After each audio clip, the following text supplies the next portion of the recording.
Bueno, Comenzamos.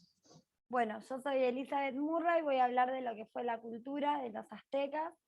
Se dice mucho que fueron una especie de herederos de las culturas mesoamericanas, tomaron mucho de esta cultura, sobre todo de los toltecas, pero sin embargo ellos se apropiaron de esta cultura y le pusieron una impronta propia.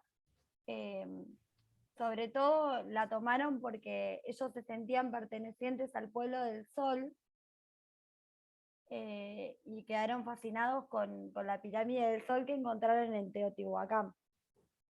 Si bien nosotros los conocemos como aztecas, ellos se reconocían o se llamaban mexicas o nahuas. El término azteca se lo pusieron después los colonizadores y tiene que ver con toda la mitología de que ellos provenían de Aztlán. Ellos tenían grandes valores de familia, consideraban de mucha importancia los lazos afectivos y las muestras de cariño. Ellos lo que pensaban era que si ellos criaban a sus hijos sintiéndose queridos, eso era como un paso para poder criarlos en la obediencia. Bueno, después con respecto al matrimonio, las mujeres se podían casar a partir de los 16 años y los hombres a partir de los 20. Presentaban muchas diferencias de valores familiares entre los nobles y entre los campesinos.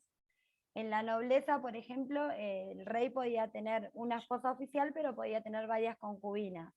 Y las mujeres debían ser fieles porque si no se las podía castigar con pena de muerte. Esto en lo que era el pueblo de los calpullis no sucedía de la misma manera, o sea, eran parejas monógamas, perdón. Después algo importante también es que en los calpullis se daba mucha importancia a la mujer, le tenían mucho respeto y le profesaban admiración por su capacidad para dar vida. Se aceptaba en estas sociedades el divorcio, si bien siempre se trataba que las parejas siguieran juntas, el divorcio por determinados causales, ellos lo concebían como separación conyugal. Estos causales variaban del hombre a la mujer. Por ejemplo, el hombre podía pedir la separación porque la mujer fuera estéril, por considerarla perezosa, porque no se llevaran bien, o sea, que tuvieran caracteres incompatibles, ante una mujer que fuera conflictiva o contestataria, y también si se consideraba que era descuidada con lo que eran los cuidados del hogar y de su familia. Y la mujer podía pedir esta separación en caso también de llevarse mal, de que no fueran compatibles, por maltrato físico o si el hombre no le brindaba el sustento económico. Para ellos era muy importante la educación, consideraban la ignorancia como algo vergonzoso. La educación era obligatoria. En la infancia, los primeros tiempos se ocupaba de la mamá y después, como había contado Vero, dependiendo del sexo, se ocupaba el padre si era varón y la madre si era nena, y también lo que se les enseñaba variaba dependiendo el estrato social al que pertenecían. Además de enseñarles lo que eran las tareas cotidianas de su vida, también les inculcaban mucho lo que era el autoconocimiento. Para ellos eso era muy importante. Les enseñaban a vivir en austeridad, les enseñaban sacrificios desde temprana edad y también el respeto hacia el afuera. Esto lo consideraban muy importante. Después, cuando ya llegaban a la adolescencia, podían ir a las escuelas. Para los varones existían dos escuelas, una era el Tepochcali, donde se los educaba para las batallas, se educaban guerreros. Estos estaban en los calpullis. Y después estaba el Calmecac, donde se adquirían conocimientos más especializados como poesía, himnos, historias, astronomía, astrología. El Calmecac estaba más reservado para la nobleza, y una vez que se recibían del Calmecac podían trabajar en la administración pública. En el caso de las nenas, solamente las nobles podían estudiar fuera de sus casas y lo hacían en una especie de monasterios donde vivían hasta el momento en el que se casaban. Para los aztecas había tres pilares fundamentales en la educación. Uno era la verdad, que para ellos era la base de la educación. El cariño y el afecto, como había explicado antes, como una vía para lograr la obediencia. Y el desarrollo de la personalidad, que tiene que ver también con todo esto del autoconocimiento. Con respecto a la escritura, hay algunas controversias en los historiadores o corrientes históricas que los consideran ágrafos y sin embargo esto no se puede considerar así, no se puede negar que tenían una escritura. Exactamente, muy bien, muy Incluso bien. ellos encontraron varios libros que se llamaban códices, que Ujú, escribieron, ujú. donde registraban temas administrativos, de linaje, pero también se encontraron historias e incluso poesías. Estos libros tenían una estructura pictográfica o ideográfica, se llama la escritura, que se desarrolla mediante unos glifos que son como unos dibujos que pueden representar sonidos, letras, palabras e inclusive oraciones y frases. El más conocido de estos códices que se encontraron, que eran escritos por los escribas, es el Códice Bouturini, que también se llama Tira de Peregrinación y que se conserva actualmente en el Museo de México. Y este relata toda esta historia que contó Nay sobre Aztlán, sobre la profecía y todo lo que fue su peregrinación.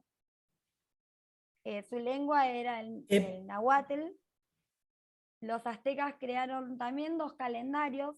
Uno era el calendario agrícola, que tenía 18 meses de 20 días y 5 días que se consideraban inútiles. Pero el más Fíjate, importante, sí, perdón, Eli, fíjate qué importante, ¿no? Que es esto de recuperar este valor de la escritura, de toda esta cultura, porque la idea que se daba era que estos pueblos eran inferiores, ¿no es cierto? Qué suerte que los sí, conquistaron, porque de pronto ese conquistador le había dado lo que no tenía. Y estudiándolos, podemos recuperar todas estas características, toda esta trama de significados que decimos nosotros que los hace realmente un pueblo de una gran complejidad, ¿no es cierto? Esto es muy importante, chicos, porque ustedes van a tener que llevarlo al aula.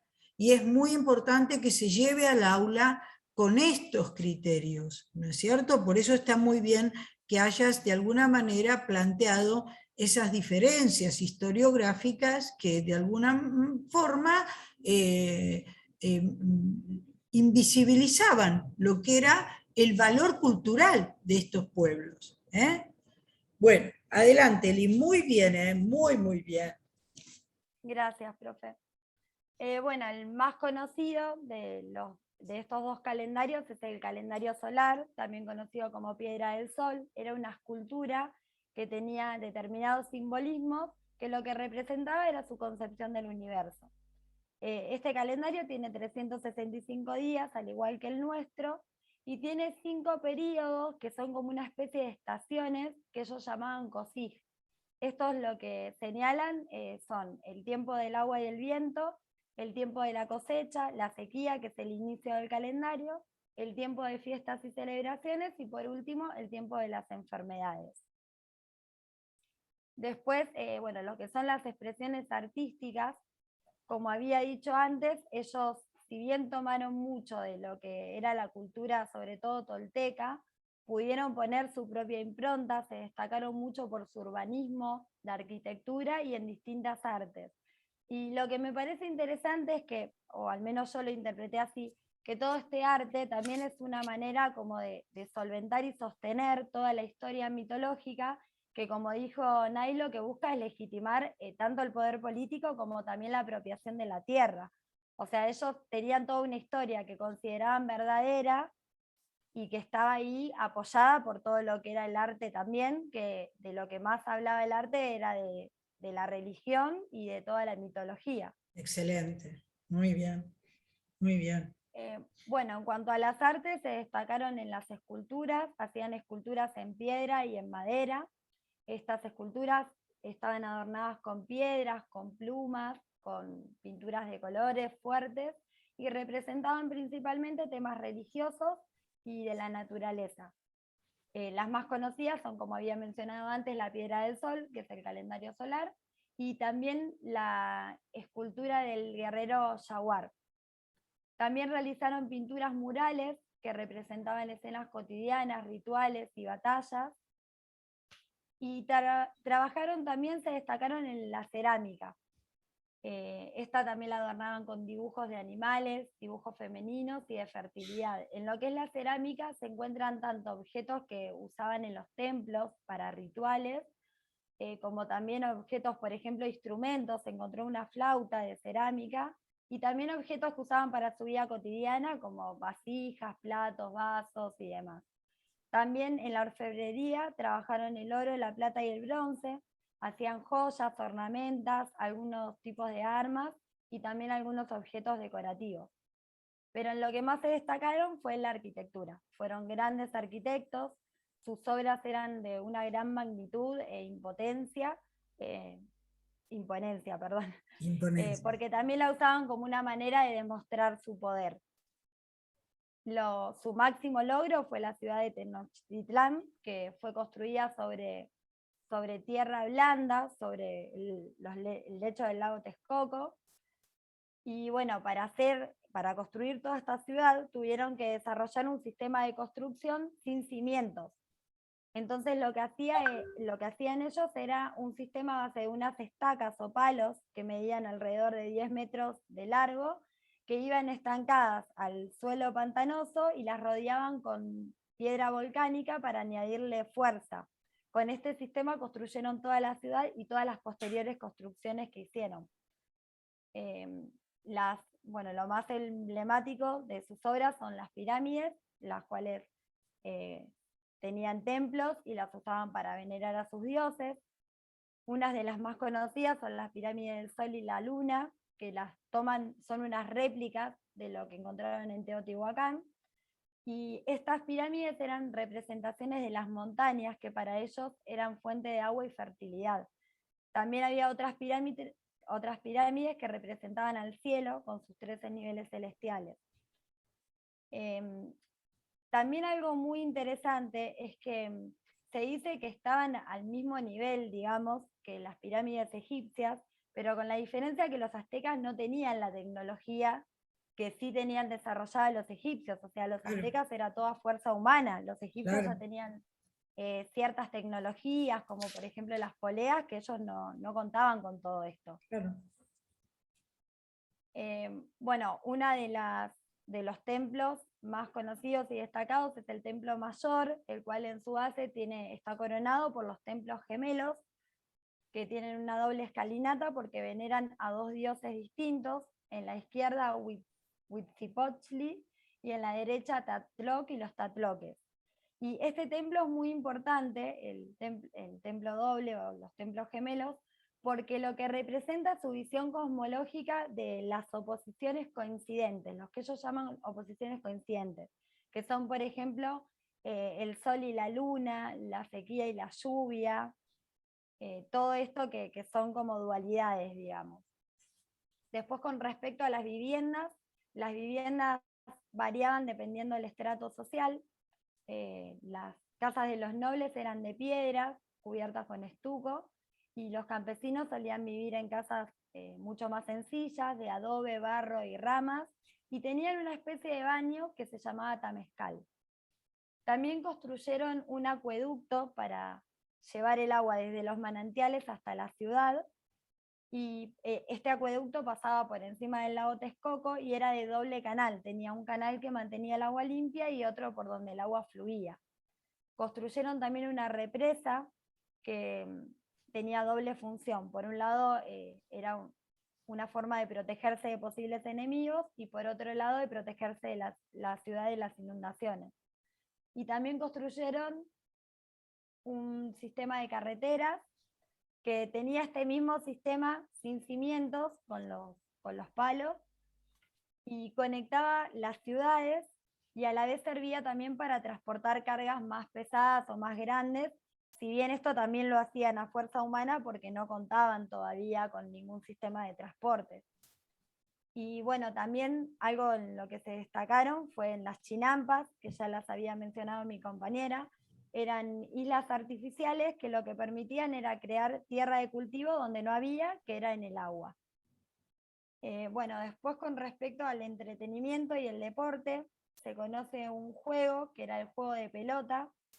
No se conocen con exactitud las reglas de este juego, pero se piensa que se jugaba en equipos, Algunos dicen que se jugaba en una cancha rectangular, otros dicen que era en una cancha con forma de H, pero se sabe que usaban una pelota de goma pesada y la tenían que embocar a través de un aro que podía ser de madera o de cerámica. También tenían varias celebraciones, por ejemplo la fiesta de la lluvia, la fiesta del fuego, la celebración que se hacía en culto al maíz. Bueno, en estas celebraciones había música, danzas, ellos tenían algunos instrumentos como flautas de cerámica, tambores ceremoniales. Y otro aspecto importante es la vestimenta. En cuanto a la vestimenta, variaba también dependiendo del estrato social, era como una forma de marcar al estrato social que pertenecían. Si bien era la misma vestimenta, lo que variaba mucho eran las telas y los adornos más que nada. O sea, los nobles usaban telas más delicadas y más costosas, y los adornos eran mucho más trabajados. Los hombres llevaban un taparrabo y una capa, en el caso de los niños solamente el taparrabo. Las mujeres y las niñas se vestían iguales, con falda larga y una camisa holgada y larga. Y bueno, después estaban los guerreros, que los más distinguidos llevaban trajes que les cubrían todo el cuerpo, en algunos casos con dibujos, y también se les permitía usar cascos con forma de cabezas de animales o sombreros con forma de cono. Y algo también que, que destaca es que los guerreros eran los únicos que podían llevar las capas hasta los tobillos. Si alguien que no era un guerrero se animaba a hacer esto, podía ser castigado. Bueno, y por último, para cerrar, voy a hablar de lo que era la medicina. Ellos tenían conocimientos sobre medicina que se transmitían de generación en generación, conocían mucho lo que eran los usos de las plantas medicinales. Se decía que incluso llegaron a poder curar fracturas, que era la verdad muchísimo para su época. Y también algo que destaca es que no solo ellos hablaban de enfermedades físicas, sino también de enfermedades emocionales, que tiene que ver con toda esta concepción que tenían del interior de las personas. Bueno, con esto termino y le paso la Bien, palabra bien, a muy mi bien. compañera. Gracias. Perdón, perdón, Eli. Esto Sí, último que dijiste es súper interesante y nos muestra cuál es la cosmovisión de estos pueblos, ¿no es cierto? Que no sí, está separada de la naturaleza y tampoco el interior, es decir, el interior y el exterior forman parte de un cosmos, ¿no? Es muy interesante esto que dijiste.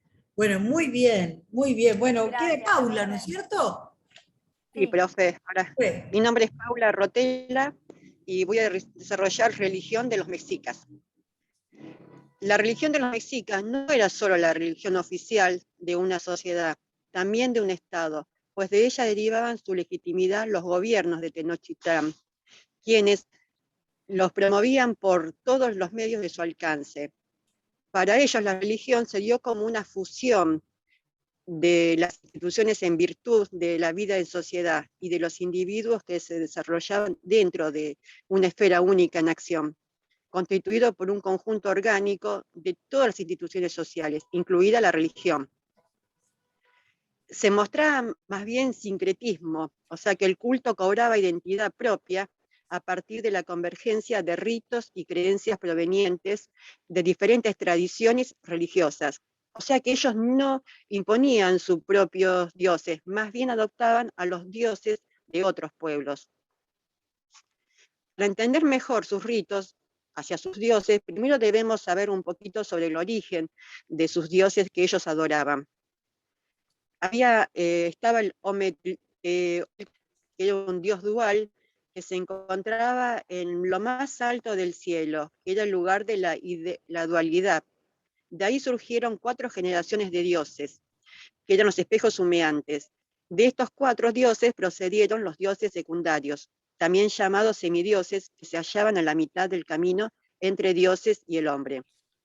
Tezcatlipoca y Quetzalcóatl son los dioses creadores por excelencia. Ellos hicieron el universo, el cielo, la tierra, el sol, el fuego, el tiempo, las edades del mundo y el inframundo, con sus propias deidades. Antes de las edades presentes, hubo 4 edades, según ellos creían, en que vivieron humanidades no tan perfectas como la actual. las cuales se alimentaban con frutos, no tan perfectos como el maíz, porque para ellos el maíz era la base de su alimentación. Estas 4 edades reciben los nombres de soles o edades. En la primera, los gigantes fueron devorados por los jaguares. En la segunda, que era la edad del sol, de viento o aire, fueron transformados en monos. En el tercero, que era el sol de la lluvia de fuego, en pavos fueron transformados. El cuarto, que era el sol del agua, en peces. La humanidad actual fue formada a partir de los huesos de las humanidades anteriores. Quetzalcóatl rescató del inframundo esos huesos, los molió y amasó con la sangre del autosacrificio de los propios dioses. Los dioses ofrecieron voluntariamente morir haciendo que hubiera sol, luna, los cuales con sus movimientos concertados mantienen la vida en el universo. Son los dioses que han dispuesto que los hombres puedan sustentarse con el maíz y los demás productos de la tierra. Los dioses, mediante su voluntad, esfuerzo y sacrificio, han merecido a los hombres, que por eso se llaman los merecidos por la penitencia. Por consiguiente, el hombre está obligado a mostrarse agradecido a los dioses. Para ellos debe dar con plegarias, canto y baile. Si bien por las posibilidades de sequía, hambruna, cataclismo, que llevan a la destrucción y a la muerte, el hombre Paula, se te escucha. debe darle benevolencia a los dioses. Paula, se te escucha un poquito. De los cultos No se te escucha bien, Paula. Yo también la escucho mal ahora usted. Sí, sí. ¿Ahora? ¿Sí acerco más? Ahora es un poquito mejor, sí. A ver. No, ¿dónde no sé más o menos dónde no se me escuchó bien? Continúa, no hay problema. Dale. A ver. Más o menos se entendió el tema de que el sacrificio de los dioses para poder crear al hombre y tener el universo, el sol, la luna, a través de su sangre, de ellos, ¿se entendió? Perfecto, sí. Dale. Eso es importante para mí. Sí. Bueno, el culto de la religión mexica tiene su lugar consagrado, sus ministros oficiales o sacerdotes y sus sitios de ritos especiales, que presentan el recuento de 78 sitios dedicados a los dioses dentro del recinto ceremonial de Tenochtitlán, además de los templos edificados sobre plataformas o pirámides escalonadas, a los que ellos llamaban Casa del Dios. Había también una rueda de piedra para el llamado de sacrificio gladiatorio, piedra de sacrificio, batea del águila, que era el recipiente para los corazones ofrendados al sol, empalizadas de cráneo y los manantiales sagrados como el agua amarilla o clara. A la cabeza de la jerarquía sacerdotal estaban 2 Quetzalcóatl, en plural del Quetzalcóatl, o sumos sacerdotes. Luego venían los papaguaques, que los que tenían cabellera intosa, o incensadores, eran los de los inciensos. Finalmente, los ministros, que ejercitaban otras funciones y rituales cultos. Los mexicas tenían también sus adivinos, a los cuales llamaban lectores del destino. Además, curanderos, digitadores, ilusionistas, y no faltaban los brujos. Poder, ellos pensaban que los brujos, hechiceros, tenían poder para causar enfermedades y otros males, porque consideraban que las enfermedades de los hombres no eran causadas por castigo de los dioses, sino que eran causadas por el hombre, a través de hechicerías. Eran curados a través de los curanderos. Hay muchos, por ejemplo, pensaban que también a través de una hechicería podían provocar la locura, y se llama el corazón, porque consideraban que el corazón le daba la razón al hombre. También está usado el mito de que las mujeres no podían ver porque consideraban que si las mujeres embarazadas, porque los miraban podían nacer el bebé con el labio uterino, pero todo esto es porque los aztecas creían, cuando fue creada tenía un conejo adentro y que era comida a través de las fases de la luna. Entonces, por eso decían de que si el bebé podía nacer con ese problema en los labios. Y entonces, cuando las mujeres tenían que dormir con cuchillo de obsidia, perdón. Y en la actualidad lo siguen haciendo en México, las mujeres embarazadas duermen, sobre ellas ponen un objeto de metal o un cuchillo o una llave. Es muy interesante la mitología, Es o sea, muy todos los mitos que interesante. tienen. Claro, claro. Yo me leí, es muy lindo, muy lindo, la verdad que sí. Ahora otro que recuerdo es, por ejemplo, que un hechicero puede tirar algún artefacto así hechizado sobre el costado del camino y al que pase le puede causar problemas, son en las piernas. No. Se te va la voz. ¿Se me escucha mal? Sí, se te escucha mal. A Me ver, estoy acercando lo más posible al celular. sí. Bueno, Ahí ahora va, otro. hay un De poquito. acuerdo a lo que... ¿Ahí mejor? Sí, Sí. Bueno, de acuerdo a lo que habíamos dicho, todos los dioses se habían sacrificado para que la humanidad pueda vivir. En este sentido, el sacrificio humano era el nivel más alto de una cantidad de ofrecimientos. Por los que buscaban pagar sus deudas a los dioses, se decía que la víctima había prestado su servicio. Los ritos consistían en una gran variedad de prácticas incruentas y cruentas. Entre las primeras, entre las menos cruentas, se puede mencionar las invocaciones, plegarias, saludos reverenciales, que consistían en tocar suavemente con el dedo la tierra y la boca, los votos, juramentos, banquetes, ofrendas, los tañidos de los caracoles, que son los sonidos del caracol, los tambores, después otro que me acuerde, los cortes de cabello, o la abstinencia a eso, y la abstinencia sexual, otra cosa, el ayuno, los rituales por medios del agua antes de la oración en ciertas ocasiones, bueno, y otros más. Y los rituales crueles, estos son más fuertes, tener en cuenta a lo que ellos pensaban del sacrificio de los dioses para poderse mantener todo el equilibrio del mundo. ¿Sí? Ellos hacían descabezamientos de codornices autosangrados, que eso era el objeto que se manchaba con la propia sangre y cae de la lengua, oreja o genitales. Y principales sacrificios humanos seguidos por antropofagia ritual. Pero en esto era solamente para los nobles, ¿sí? No eran caníbales, como todos dicen, no, porque la base de su alimentación era otra, era el maíz, ¿sí? Para que no se malinterprete, porque siempre a los mexicas como que lo calificaron que eran caníbales, y esto era un tema de religión, ¿sí? ¿Me escuchan? sí, sí, ¿Sí? perfecto. ¿Sí? Sí, sí. Ah, bueno, por la duda. Eso es algo que hay que aclararlo muy bien, porque cuando encuentran así en los libros o en internet ponen que son caníbales, y no es así. Bien, muy Sí, bien. bueno, sí, eso es importante, porque ya me pasó con mi hija que en el colegio le enseñaron eso, y no, Bueno, y es por eso. justamente esto es hacer un abordaje desde la ciencia, ¿no es cierto? Y entonces Claro, claro. tratar de, después, en la tarea de ustedes va a ser llevar este conocimiento a la escuela y lo van a llevar con esta rigurosidad de la ciencia, ¿verdad? Esto es muy importante. Sí, Bueno, ¿hay algo más, Paula?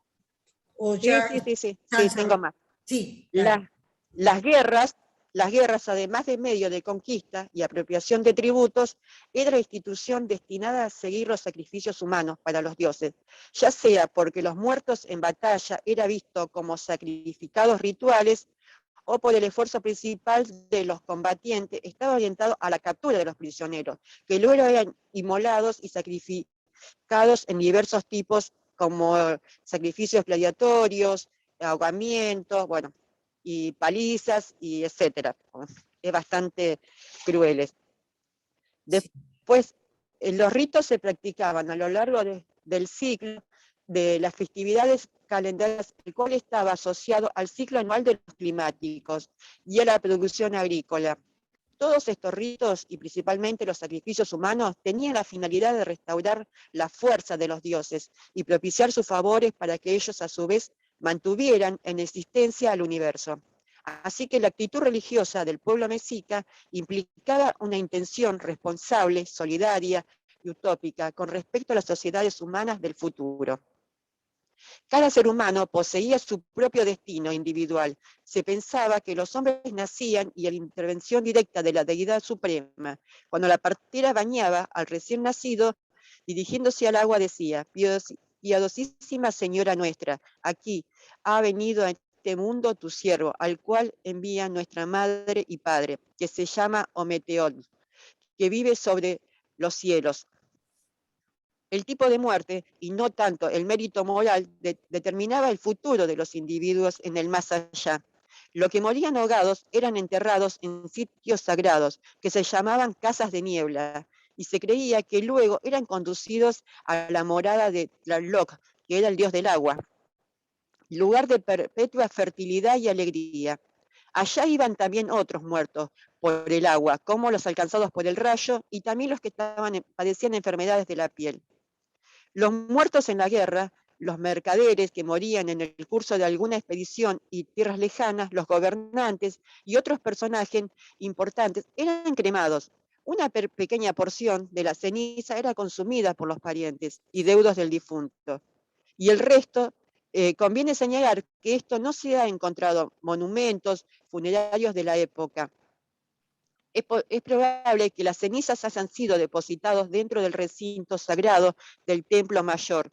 Estos que eran cremados, los muertos, en cualquier tipo de sacrificio ritual, y de las mujeres muertas en parto, iban al cielo del sol, acompañando al astro en su camino diurno. Los varones guerreros desde el alba hasta el mediodía, y las mujeres desde el mediodía hasta el ocaso.